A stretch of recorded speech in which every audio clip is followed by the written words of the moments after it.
देखिए, मैं धन्यवाद देता हूँ अपने उत्तर प्रदेश के यशस्वी मुख्यमंत्री जी का, जिन्होंने रायबरेली के भावी भविष्य नौजवानों को एक उच्च शिक्षा का संस्थान दे करके ऐसा मार्ग प्रशस्त किया है जिससे पीढ़ियों के लोगों को लाभ होगा।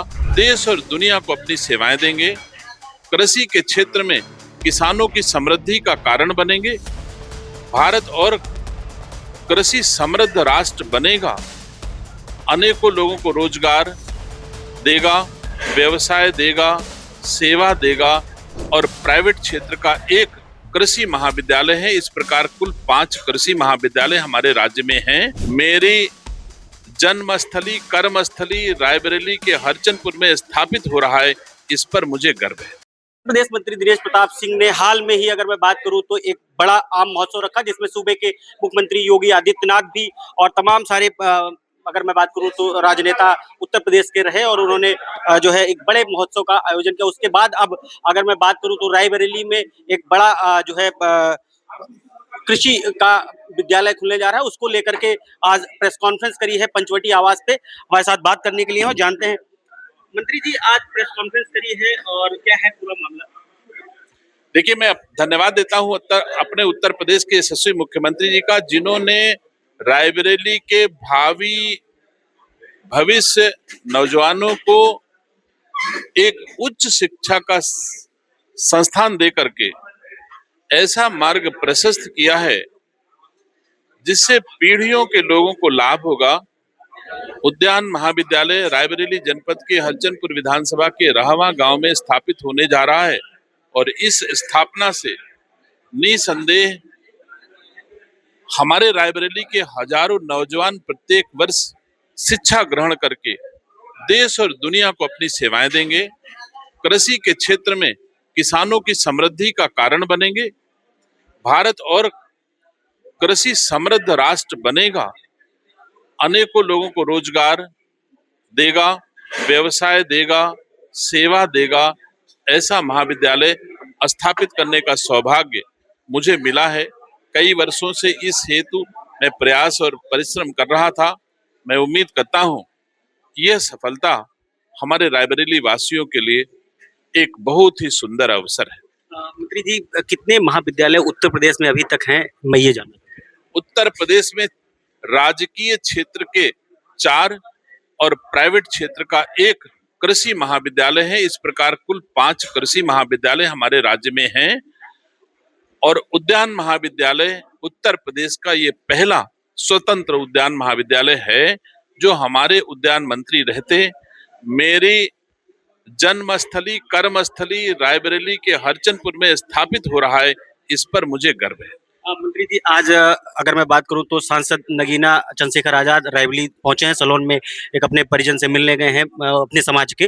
तो उस पे उन्होंने रामचंद्र चोरी पर लेकर तमाम सारा हमला बोला है बीजेपी पर। खासकर उन्होंने कहा है कि एक एक पैसे का हिसाब होगा और जिस तरीके से एसआईटी की जांच है उस पर विश्वास नहीं है, एक सीबीआई की जांच की जाए जो कि सुप्रीम कोर्ट के जजों के तहत वो जांच पूरी होनी चाहिए। देखिए, जो एसआईटी इस विषय पर जांच कर रही है उस पर हम सब उत्तर प्रदेश वासियों को भरोसा है। रायबरेली जनपद में सांसद श्री चंद्रशेखर जी का हम स्वागत करते हैं। किसी के सुख दुख में शामिल होना ये जनप्रतिनिधियों का प्राथमिक कर्तव्य है। वो आए, लोगों का सुख दुख बांटें। लेकिन अगर राम मंदिर की बात करेंगे तो निसंदेह ये उनके लिए उचित नहीं होगा जो भगवान में आस्था ना रखता हो, जो राम में आस्था ना रखता हो।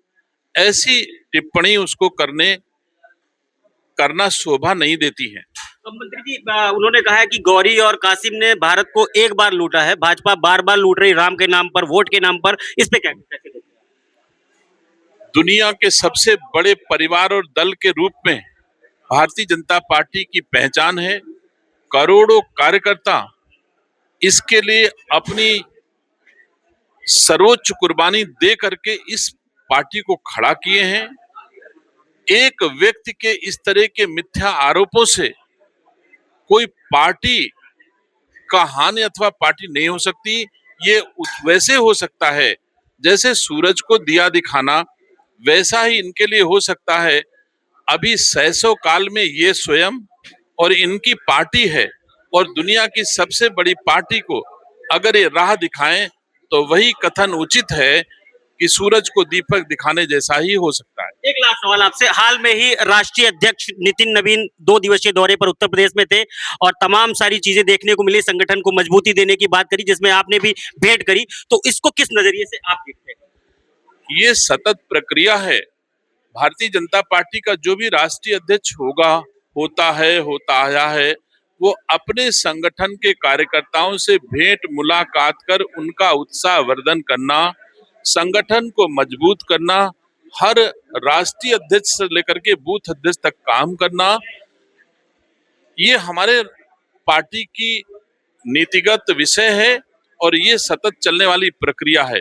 लेकिन सौभाग्य की बात है, हमारे राष्ट्रीय अध्यक्ष बूथ अध्यक्ष के घर में जाकर के उसको जन्मदिवस की बधाई देते हैं, जन्मदिवस के आयोजन में सम्मिलित होते हैं और बूथ अध्यक्ष से लेकर के राष्ट्रीय अध्यक्ष तक बूथ अध्यक्ष के घर में शामिल होना, ये किसी भी कार्यकर्ता बेस पार्टी के लिए गौरव की बात है। हमने बहुत राजनीतिक दलों को देखा है, लेकिन कोई राष्ट्रीय अध्यक्ष अपने बूथ अध्यक्ष के घर में उसकी जन्मदिवस की पार्टी में जाए, ये सिर्फ भारतीय जनता पार्टी और भारतीय जनता पार्टी के राष्ट्रीय अध्यक्ष ही कर सकते हैं। Thank you so much. ये थे उत्तर प्रदेश सरकार में मंत्री दिनेश प्रताप सिंह, जिन्होंने नितिन नवीन के 2 दिवसीय दौरे पर, चंद्रशेखर रावण के दौरे पर पलटवार करते हुए कहा कि ऐसी पार्टी के लोग अगर अब विश्व की सबसे बड़ी पार्टी को जवाब देंगे तो फिर एक बार सोचने पर उनको मजबूर होना चाहिए। मैं इंद्रवीर सिंह, IBC 24 के लिए रायबरेली।